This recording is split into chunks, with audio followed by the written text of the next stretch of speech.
Hey guys, welcome back to the YouTube channel. So at this point we'll be drawing another part. I think this part we are giving few dimensions that are making sense or whatnot.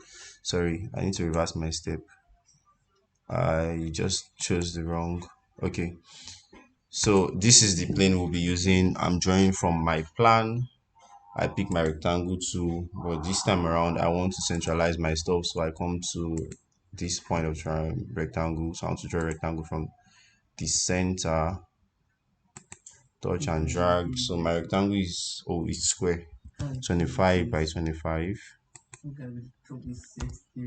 Enter. So yeah, right click, OK. Then I have a circle of diameter 10, diameter 10.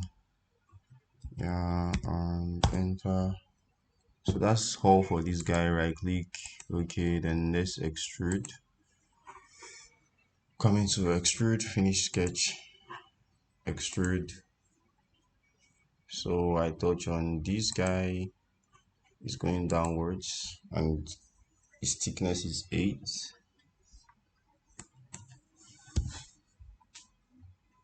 Then I click on plus sign, touch on this center circle.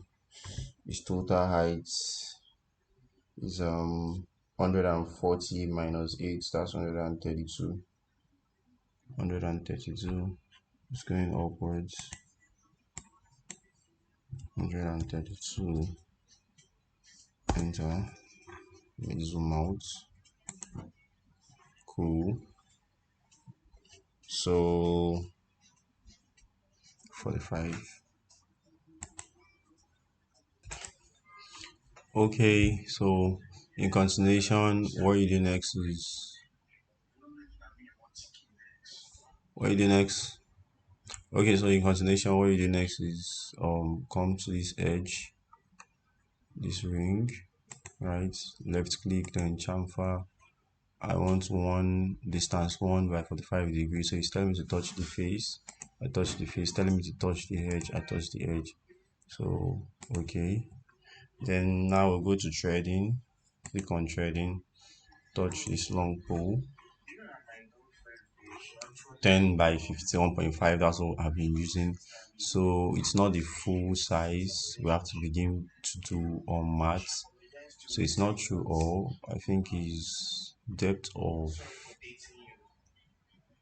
140 minus 8 is 132. 132, and this should be 94. I'm coming. Yeah. So how did I get this? The total height is 140. So minus this 8, that's 130. So I'm telling the total height is 132, right? Then 132 minus 38, I have 94. So I'm telling you, start from, when we offset a plane, start from point 94 upwards to 132. So I click on OK, and this is all for this guy. We click on home so you can see it well. Yeah, make sure you subscribe to the channel.